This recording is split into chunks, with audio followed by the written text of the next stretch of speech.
77 WABC invites you to a family fun day and softball showdown on July 20th with net proceeds benefiting Shriners Children's. John Sterling will call the game as the FDNY takes on the NYPD with special guests Dwight Gooden, Art Shamsky, 77 WABC hosts, including Sid Rosenberg, Anthony Cumia, Lionel, Dominic Carter, and many more. For more info and to buy tickets, go to ShrinersChildren'sChampions.org. That's ShrinersChildren'sChampions.org. Hey, it's Ryan Reynolds here from Mint Mobile. Now, I was looking for fun ways to tell you that Mint's offer of unlimited premium wireless for $15 a month is back. So I thought it would be fun if we made $15 bills. But it turns out that's very illegal.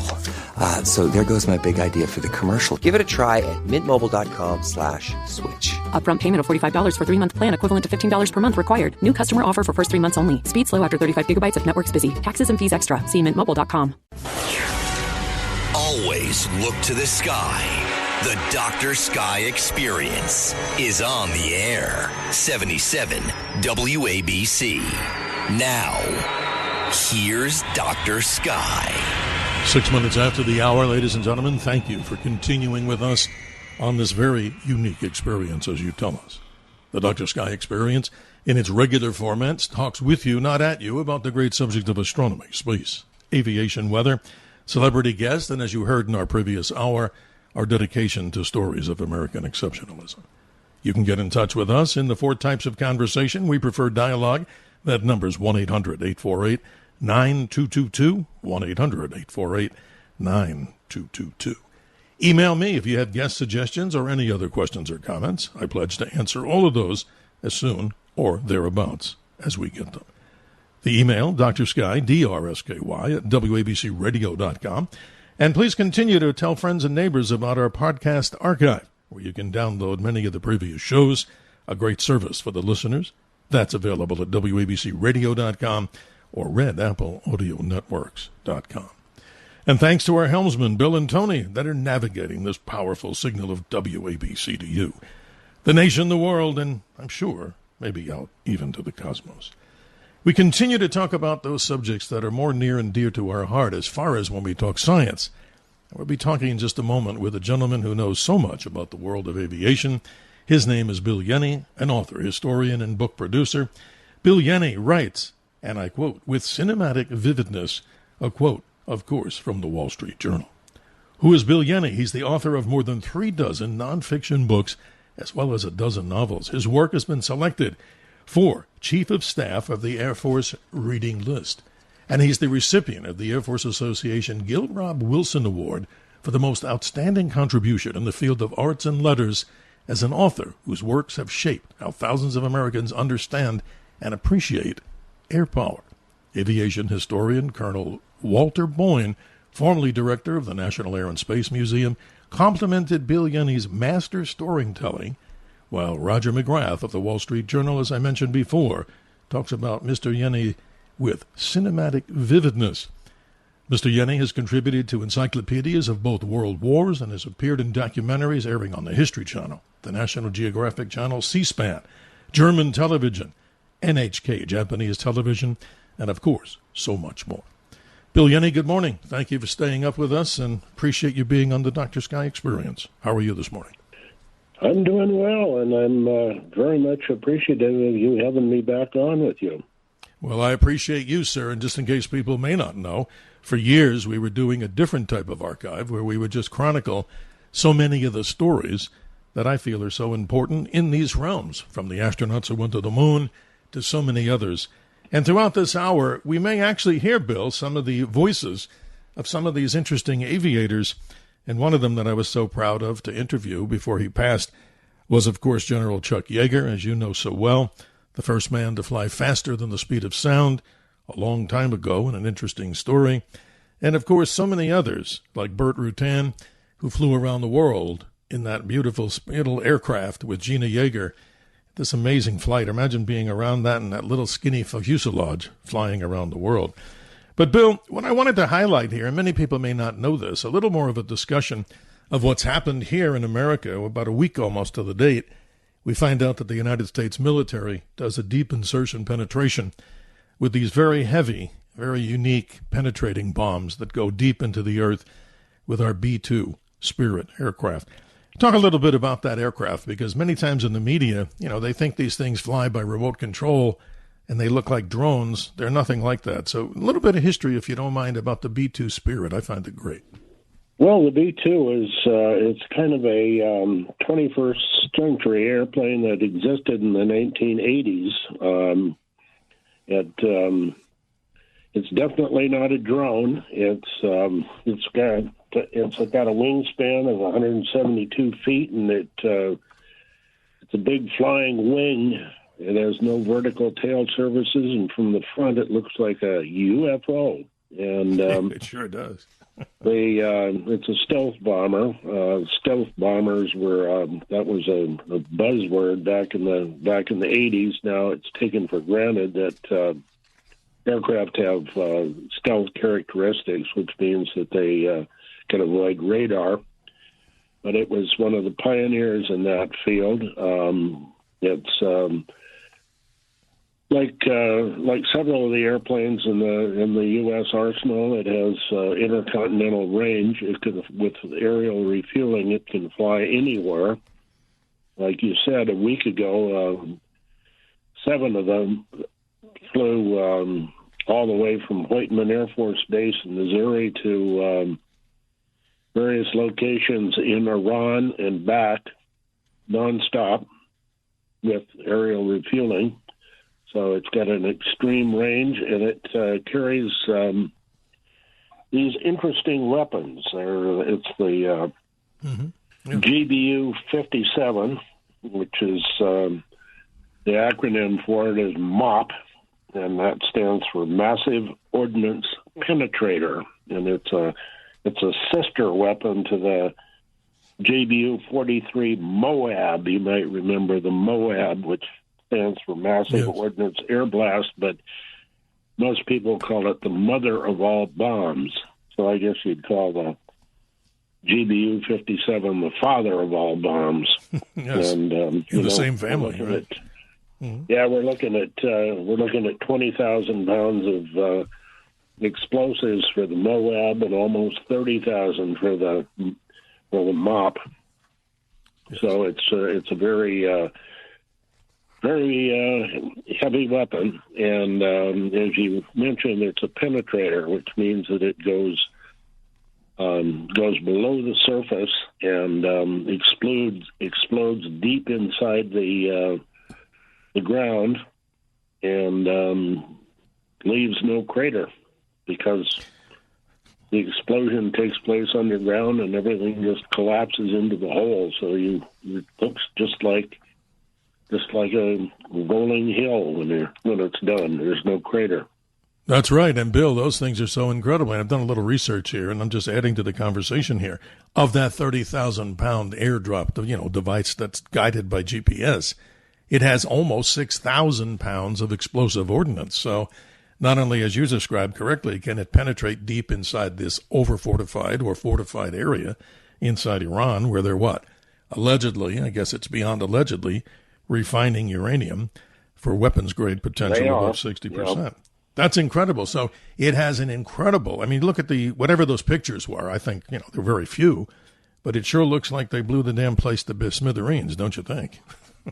Well, it's as a lot of people have said, and as I was alluding to a minute ago, it's hard to see because all the damage took place deep underground, and what you've got is basically a mountain imploded on this facility that they had built there at Fordo. Yes. Bill, that's incredible. And, I want you to tell a little bit more about this, because this is fascinating. I'm a student, and all the books that you've written. Our special guest, Bill Yenne, author, historian, book producer. Folks, if you just Google this gentleman at Bill Yenne, that's YENNE.com, you're going to see the number of books that he's written about in not only the aviation world, military history. You're like, and I say this in a different genre, the novels that Stephen King had written and still, I guess, continues to pump out. You'd be, in my opinion, the guru of this entire thing, and you better believe I'm giving you that compliment, because so many people I know in the aviation world. They know you, and that's why we're introducing you to this particular audience here. But I want to go back in time for a moment, if you can corroborate this story. When we watched a lot of these old science fiction movies, flying saucers attack the Earth, the end of the world movies, the black and white ones, we see this flying wing. And it was called, among one version, I guess you know better, there was a propeller-driven one and a jet one.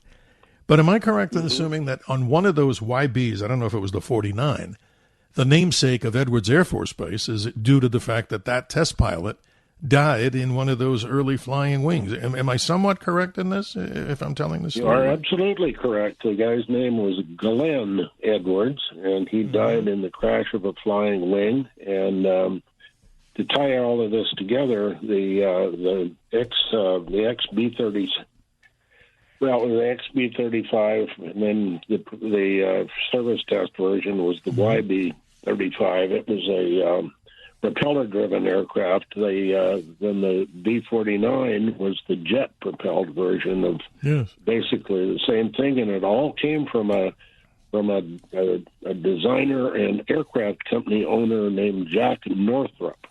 And Interesting. Flash forward 4 decades, and it's the Northrop part of Northrop Grumman that produced the B-2. And which is now producing the B-21, which is the next great flying wing bomber for the Air Force. So it's a whole family of flying wings, and they looked like science fiction back in the 40s and 50s, and they still look like that now. To get in touch with us, ladies and gentlemen, you can call us. Bill Yenne is our guest here on the Dr. Sky Experience. These questions, of course, in our dialogue conversations we have with you, the audience, we appreciate you. 1-800-848-9222. We're talking about not only the great development of the flying wing from its early predecessor of a propeller-driven wing to a then jet-type powered wing to what we have today, a B-2 bomber, and now an evolution even beyond our imaginations, the Northrop Grumman B-21 Raider. This I find fascinating. These stories are amazing, but you got to help me out on this. I'm really not the aeronautical genius in any way, shape, or form.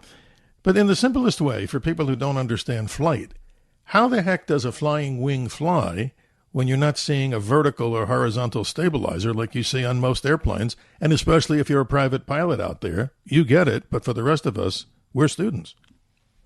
Yeah, well, it's fly-by-wire technology. It's run by computers. You can handle all of the flight characteristics of the aircraft by just using the wing surfaces. Amazing. Sounds like science fiction. It sure does. Well, it's science. Everything's science fiction until it becomes science fact. There you go. That's amazing. I'm honored to have you, Bill, because we've followed your books, and I just want to give a little plug out there, not only to your website, BillYenne.com. My own brother, when we talk about aviation and space and all that, he and his partner are very much involved with the website. I know you've seen it, photorecon.net, ladies and gentlemen. You heard about a lot of military aviation. Joe and his friends and contributors work very hard to maintain that website.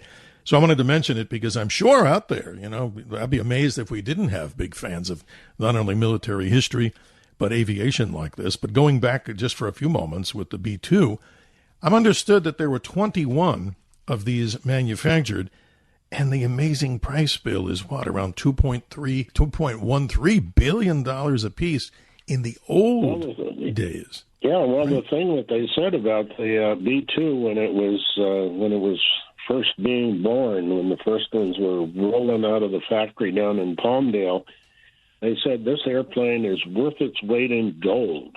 Yeah, those were late 1980s prices. Mm-hmm. Yes, it was worth its weight in gold. I'm amazed. It was an expensive airplane. And maybe the listeners out there have seen one. I mean, many sports fans have been to these big events, Super Bowls and such. I've seen one. You've probably seen many. The flyover, Bill, was just so incredible. It looked like literally something from outer space, obviously designed to be non-detected. And that, to me, is just an amazing sight. So anybody out there, I mean, what was your, experience? Did you see the thing? And when it flew over, I don't think you heard much, right? It doesn't sound like much. It just goes by. Interesting. Yeah, well, it's you can see it with your eyes, but you can't see it on radar. That was the trick. And as for the price tag and the number, it was they were originally supposed to build over 150 of these, and thanks to the end of the Cold War, they trimmed the quantity down to just 21. So all of the research and development costs got amortized over 21 airplanes instead of 150 airplanes, and that was why it ended up being as expensive as it was. Bill, I wish we had more time on this one, but I just want to ask your opinion on this. I'm reading this so the audience doesn't think I'm an aviation genius by any means. I'm humble and honest. The radar cross-section of this particular aircraft, now this I have to ask you because it almost sounds unbelievable. The size of the wingspan, as you mentioned, 175 feet. It has mass, it has size, it has weight, and it carries these amazing, big bombs, the 30,000-pounders, the penetrators. Here's what I'm reading. The radar cross-section of this aircraft comes out to 1.1 square foot. Think about that, folks. Isn't that crazy? I mean, am I reading? I guess I'm reading it, but is that a very accurate statement in your mind? 1.1 square foot. About the signature. size of a seagull. Yeah, it's all of the incredible sort of palette or portfolio of radar defeating technologies that were brought to bear on this thing. Part of it was its shape and its, but mainly it was the materials, radar absorbing materials. That was a big feature in stealth technology. Carbon fiber construction instead of metal. Metal is very, very loud to radar. Radar can see metal easily, but this carbon fiber, and interestingly enough, wooden airplanes are not as detectable as metal airplanes. It totally absorbs amazing. the radar.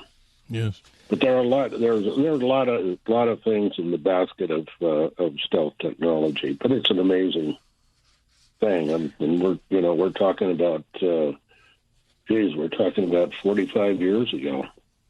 We were trying, and again, I appreciate your time, but in future iterations, I was looking to get the two gentlemen that flew the first operational, or test flight, I should say, back in '89.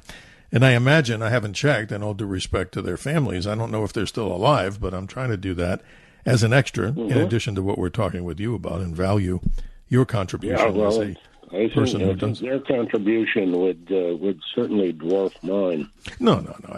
I say it only for the fact that listening to anybody who's talking about this from your standpoint, you write about this and you do it so well, but to have those folks that flew it, that would also be interesting, because when we look inside the cockpit, both men and women pilots, as rightfully it should be, are flying these. And what I'm understood, this is so incredible, there's actually a seat, they say, for a third person in there. But tell us, there's supposed to be a couch in the back, like a small cot to sleep, so you can relieve one person can fly, one person can sleep, even a little kitchenette, like a microwave, and I understand there's a small bathroom in the back. How do you fit all that into that space? Yeah, it's amazing. I think this is something that you need to get those guys to comment on. Yeah, well, that's true. I mean, and again, from your knowledge and what you do in the professional and the one who does the actual books, the author, this is fascinating to have you here. Again, folks, we're going to delve into so many areas of aviation that Bill Yenne, of course, has so many books. It's not just about the aircraft he writes about, but military history. If you're a big fan of World War II, if you're a big historian, you're going to love some of the things we'll be talking about. And that, again, you can join this dialogue at 1-800-848-9222. As always, we recommend and respect many of those out there who have questions or comments. But finally, before we go to the hard break, this is fascinating here. The B-21 Raider, just when you thought, folks, that the B-2 is the cutting edge of technology, tell us in a few minutes what the heck's going on with a thing called the B-21 Raider. Well, the B-21 is it was designated B-21 because it's an all 21st century airplane. To look at it, it looks very much like a B-2. Again, it's being developed and built by Northrop Grumman, the same Northrop that brought you the B-35 and the B-49 way back when, and then the B-2 back in the 20th century. It's about 2/3 of the size of the B-2. Its performance will be similar to the B-2. Its range will be essentially unlimited. Made its first flight last year, actually 2 years ago. But a year ago, there were 3 of them in the test program, and then a 4th one on the way. Eventually, they're going to build at least 100 of them, they say. Well, they said they were going to build 150 plus of the B-2, and they only built 21. But this will be... it's being built for a lot of the same missions as the B-2, and it will replace earlier aircraft in the Air Force arsenal, like the B-1 and maybe the B-52. B-52 is one of those airplanes that the list of airplanes that were supposed to replace it goes way back to the 1960s, and all of those airplanes that were supposed to replace it, they're gone now, and the B-52 is still around. So I don't know if the B-21 will replace that, but it will definitely augment the B-2. You know, Bill, I value your contributions here as we go to this break in just a few moments, the hard break. But what I want to say before we do that is so much more we'd like to talk about, and we will when we come back. I'd like to get into a conversation of some of these amazing bombers of the past.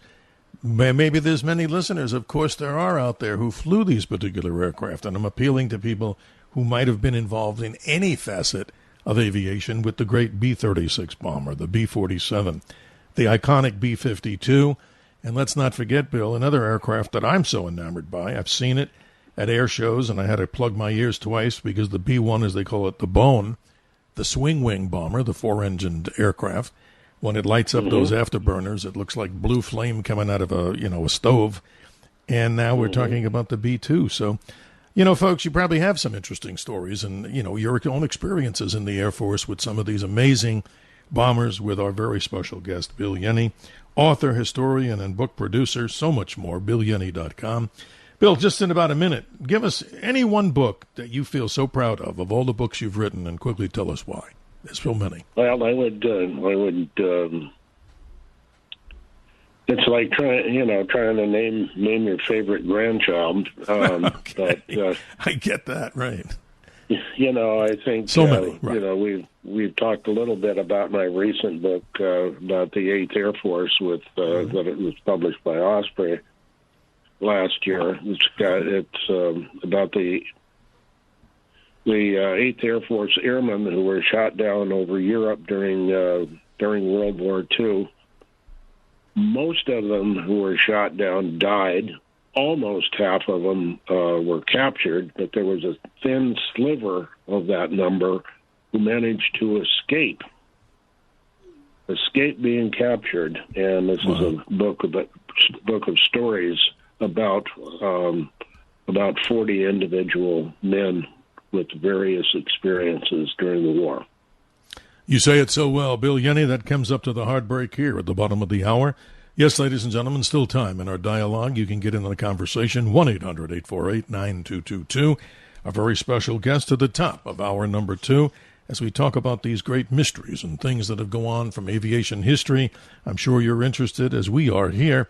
We'll be right back as we continue with the Dr. Sky Experience. The Dr. Sky Experience is on the air. 77 WABC. Now, here's Dr. Sky. Hi, this is General Chuck Yeager. I happen to be the first guy that flew fighters during the speed of sound, and it's really a pleasure to participate in Steve's show, Dr. Sky. Man must rise above the earth, to the top of the atmosphere and beyond. For only this will he fully understand the world in which he lives. If God really intended men to fly, it'd make it easier to get to the airport. Quote, unknown. 34 minutes after the hour, as we continue here with our very special guest, author, historian, and book producer Bill Yenne. Bill, I thought that was great to hear the voice of the legend himself, the man, Chuck Yeager. Describe him. You've probably talked to him, met him. Tell us a little bit about what he did for people who don't know, other than going faster than the speed of sound. Well, he was an ace during World War II. Shot down a bunch of German airplanes over Europe, and he was one of the men who got shot down and escaped being captured by the Germans. The same thing I was just describing before the heartbreak, and became one of the leading U.S. Air Force test pilots in the post-war years. He flew, in addition to the X-1, the Bell X-1, which was the first airplane to break the sound barrier, with him at the controls. He flew a lot of Air Force X planes and became quite legendary in the aviation community for the number of experimental, one-of-a-kind airplanes that he flew. Oh, Bill, it was an honor to. Never met him personally, but I'm saying we interviewed him before he passed away. Very astute pilot, great vision. But here's a funny story I wanted you to comment on, and then we're going to go to the callers because you're lighting up the phone lines here, as we would expect. Here's something I read here. The Bell P-59, called the Air Comet, was America's first jet aircraft. And you probably know so much more about it. Of course, that's true. Jack Woolham's, the guy's name is. But here's what's so funny. Apparently, they put a fake propeller on this because they didn't want anybody to know what a jet was like if anybody was spying on us. And what did Jack do? He wore a gorilla mask when he flew the plane just to make sure nobody saw who he was. Isn't that hilarious, if it's true? Yeah, that's true. Yeah, they America's first jet plane, and in order to disguise it, they did put a propeller on it. That's amazing. That's incredible. You know, you're popular. Let's light up where you're lighting up the phone lines here. Let's go to Frank in the state of Maine, probably near what, Frank? The old Loring Air Force Base that was part of what, the Strategic Air Command of the days gone by. Good morning. How are you, Frank? Good morning, Dr. Sky. Always a pleasure, and your guest, is very interesting. I'd like to ask him a question about the origin of the B-1 and the flying wing. I was watching a show about it was called Hitler's Secret Science. And one of the aspects of the Nazi war machine was their flying wing, or their prototype. And I like to know if when we did go into Nazi occupied Germany at the end of the war, did we get those plans, and did we imitate or even take those technologies and use them to enhance our planes? Because I look at the similarities, and it seems like the Messerschmitt. So do you think we did that? Is that totally possible? Or stand by, Frank. Here comes a good answer. I'm sure he knows. Well, the story of the Northrop flying wings of the immediate post-war period actually goes back to before World War II, when Jack Northrop himself was building flying wings in the United States in the 1930s and early 40s. So Jack Northrop had been building flying wings before the Germans. That's interesting. Which isn't to say that American engineers did not deconstruct all of the a lot of what the Germans had done. The examples of all of those German airplanes were brought to the United States and studied intricately. Frank, I'm amazed at these different was aircraft. A flying wingman before World War II. Yeah, Frank, I'm amazed at these different aircraft that we're talking about here because, I'm looking at it from a simple standpoint. If you look at the B-2, the flying wing as we call it now, the modern version, Frank, how the heck does the thing, and Bill was explaining it, there's no vertical, horizontal stabilizer. It looks like you just see the thing, and how do you control it? Isn't that quite just otherworldly, I gather? This technology is just amazing. Well, it's amazing, yes, absolutely. And you have to be, if that aspect, I didn't even know that this was being in development before World War II. But the Nazis, according to this program, actually had the technologies to make this thing work, and they even had something called the Silver Bird that was going to go post-orbital. Was going to go into orbit, and it never made it past the drawing board. But it's amazing to me that after the technologies that we got from Nazi Germany, especially with the origin of our space program, being the V2 bomber, V2 rocket, that the way we developed it so quickly. So it just amazes me.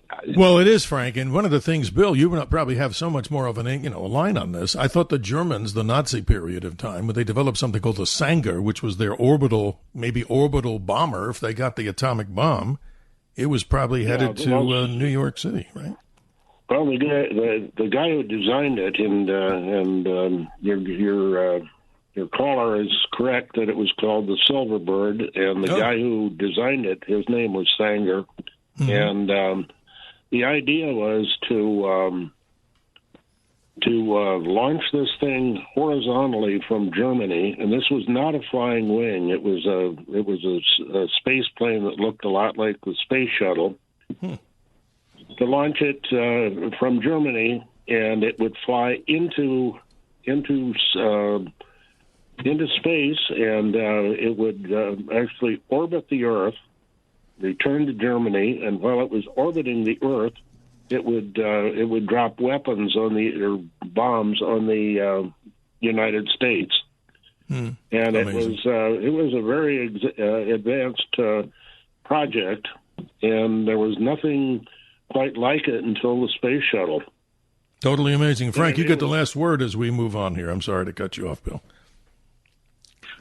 No. I'm just. It's just a very interesting concept that we have this great technology, and it is great, by the way. And we have probably the best scientists in the world, but you can't.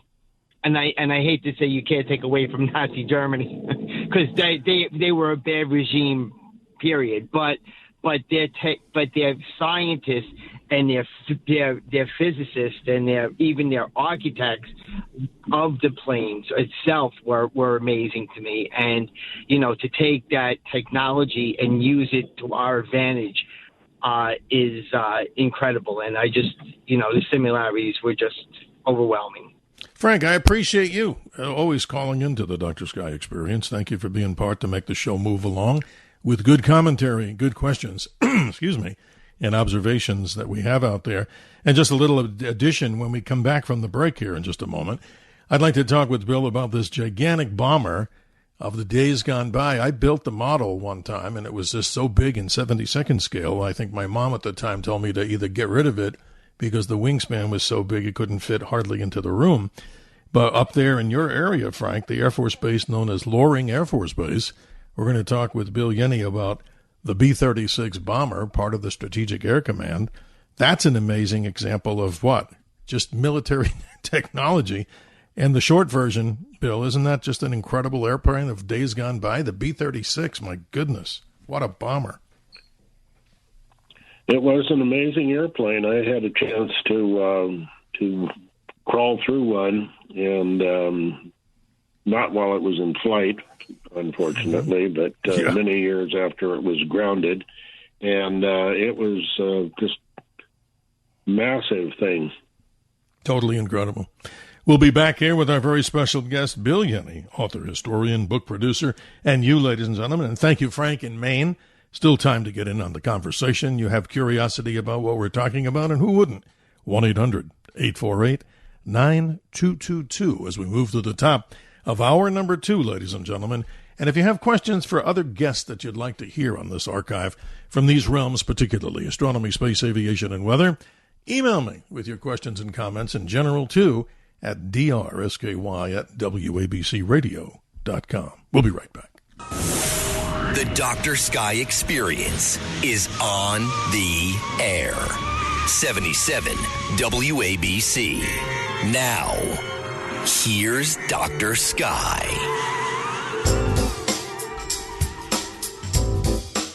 Hi, this is legendary pilot Dick Rutan, who was first to fly nonstop around the world, and you are listening to the Dr. Sky Show. We appreciate you, Mr. Rutan. That was a long time ago with Gina Yeager and the Voyager, an around-the-world experience. But no, Bill, I wouldn't want to be in that airplane where you couldn't move. How the heck did they do that? That was incredible, this little Rutan designed, kind of like an experimental airplane, wouldn't you think? It was an experimental airplane. It was a one-of-a-kind, and it had never flown around the world before, and they got in and flew it around the world. Totally Nobody amazing. had ever flown around the world nonstop before. I don't think I'd want to be on board, but when I shook his hand, he was telling me that story at the Reno Air Races, which I know you and many others have had a long legacy of being there and seeing some of those performers in the different categories. Just in case, Bill, describe the Reno Air Races for people that don't know about it. It's like NASCAR for fast airplanes, and then the beat goes on, right? Yeah, exactly. It was started after World War II with all of these surplus high-performance piston engine aircraft like the Grumman Bearcat and the North American P-51, airplanes like that, Corsairs. And the idea was to take the highest of high-performance piston engine, propeller-driven airplanes and turn them into air racers. And they set set records. And they did year after year after year for many, many years. Well, I would enjoy. The races are a thing of the past, but they live on in a lot of memories. Bill, am I right? They're going to move the Reno, or quote, the air races, the National Championship air races, over to Roswell, New Mexico now? Is that fair to say? Is that something? I haven't heard the latest. You probably know better than I do. Well, I try to stay in the loop, but obviously people like yourself know so much more about these subjects. But let's go back to the B-36 for a minute. This amazing aircraft, you say you crawled through it. I've never seen one other than maybe at one of the air museums. I shouldn't say I crawled through it. I walked through it. You don't have to crawl. It's so big. I'm sorry. Excuse me. I'm thinking of the wings, because on that airplane, I understand. Well, you can stand up in the wings. It's so big. And, that's what I was thinking about. You could probably put 10 or 15,000 Voyagers inside the volume of the B-36. That's amazing. And it's I like to describe it as the largest bomber of World War II. Mm-hmm. And people gasp and they say, well, this plane didn't fly until 1946. How can you say it was the largest bomber of World War II? And I answer them by saying that it was the ultimate airplane in the doctrine of larger and larger bombers that began before World War II, in conjunction with the idea of strategic air power as a means of defeating an enemy, which required bombers, lots of bombers, and bigger and bigger bombers. And we had very large bombers at the beginning of World War II, and then eventually we had the B-29, which was the largest bomber that actually flew in World War II. But at the time the B-29 was flying against Japan in 1944-45, the B-36 was taking shape. It was being developed. Right. The first ones were being built, and it was the ultimate manifestation of that doctrine. Bombers never got bigger than the B-36. It was the largest strategic bomber ever built, so that's why I say that.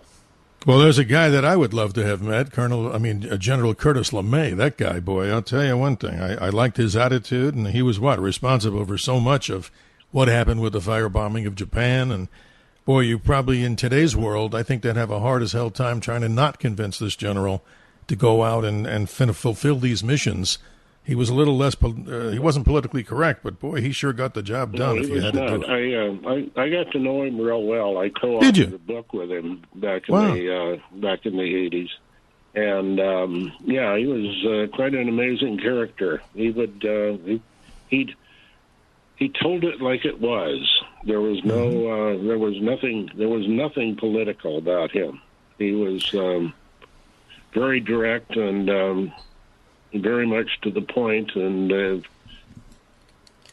for he's criticized for his harshness against the Japanese and in World War II, and he told me that they gave him a job, and that was to defeat Japan, and he went and defeated Japan. You bet. Wow. And always that cigar, chomping on that cigar. That's amazing.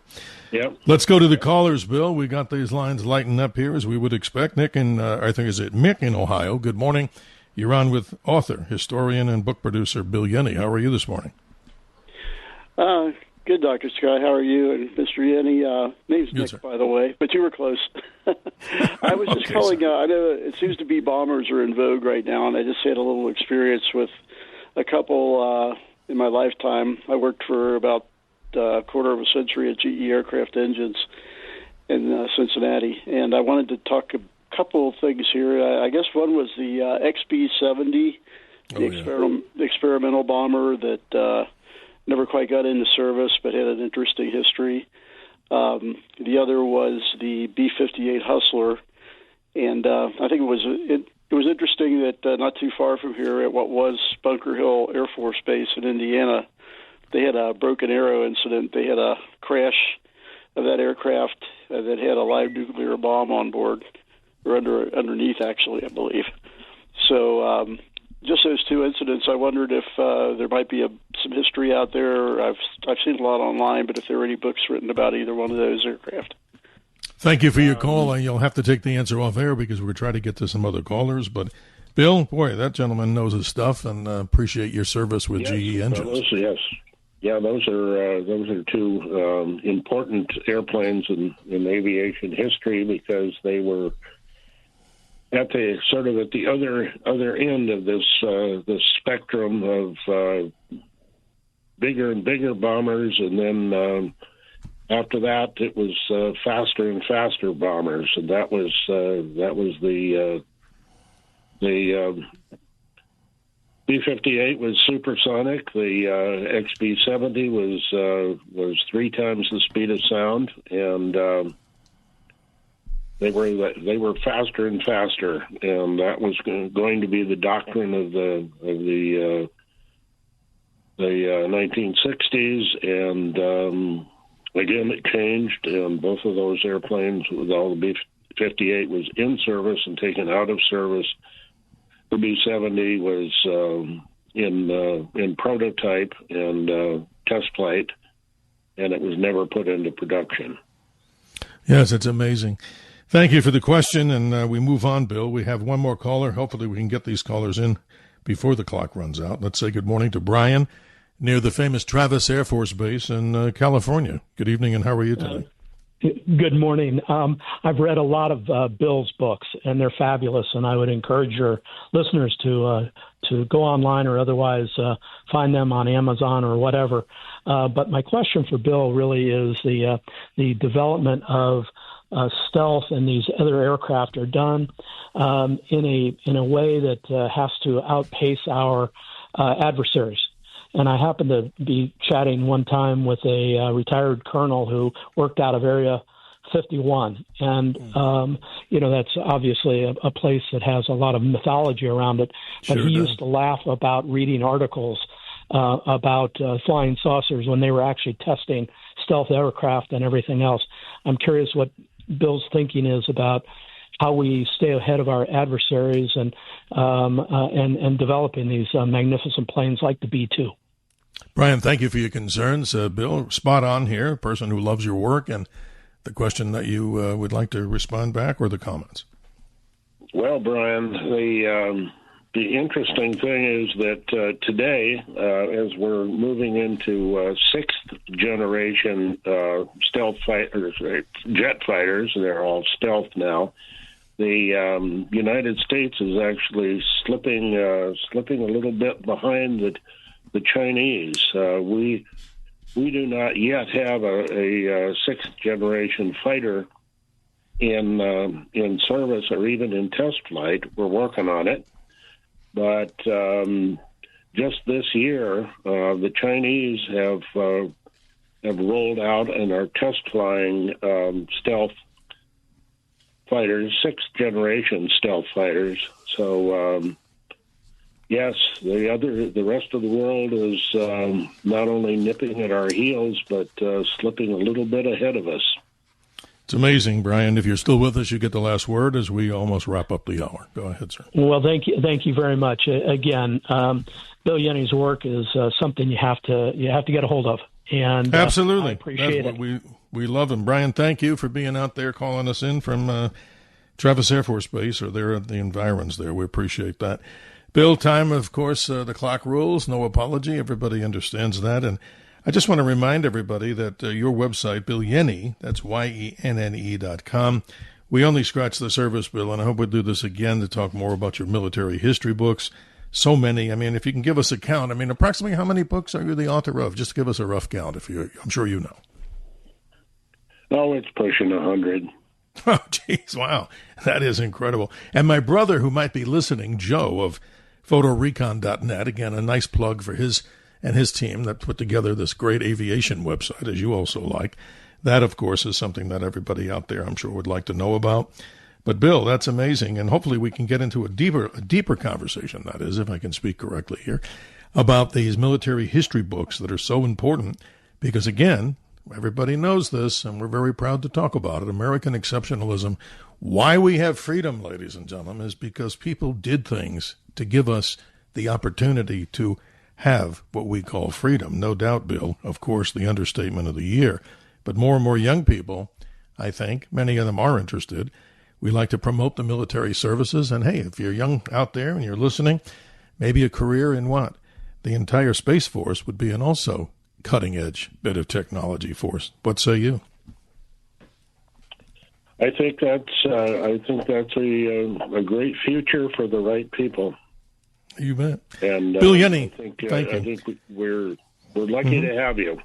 Well, thank you, Bill Yenne. I appreciate you and BillYenne.com. But, ladies and gentlemen, as we move on to our Saturday, midnight, Eastern Daylight Time to 2 a.m. Sunday, a pre-recorded, per your request. I do something on that last Saturday of every month as I'm the speaker on a dinner cruise on a beautiful lake here in Arizona. They call it the Dr. Sky Cruise to the Cosmos, if you're ever interested in Arizona. It's dollysteamboat.com if you're a newcomer to Arizona or even a person listening there.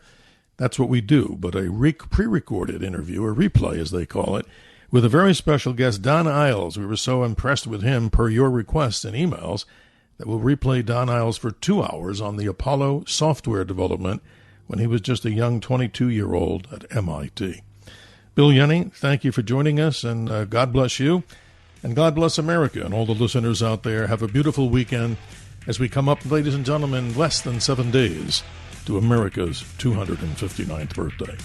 And thank you to our team that navigates as helmsmen, both Tony and Bill, beaming the signal of Talk Radio 77 WABC to you, no matter where you're listening or calling us in the future.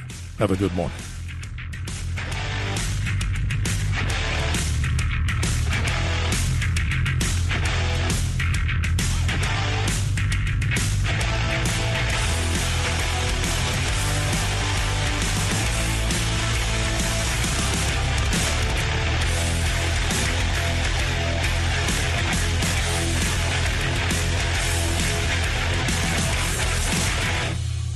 77 WABC invite you to a family fun day and softball showdown on July 20th with net proceeds benefiting Shriners Children's. John Sterling will call the game as the FDNY takes on the NYPD with special guests Dwight Gooden, Art Shamsky, 77 WABC hosts, including Sid Rosenberg, Anthony Cumia, Lionel, Dominic Carter, and many more. For more info and to buy tickets, go to ShrinersChildren'sChampions.org. That's ShrinersChildren'sChampions.org.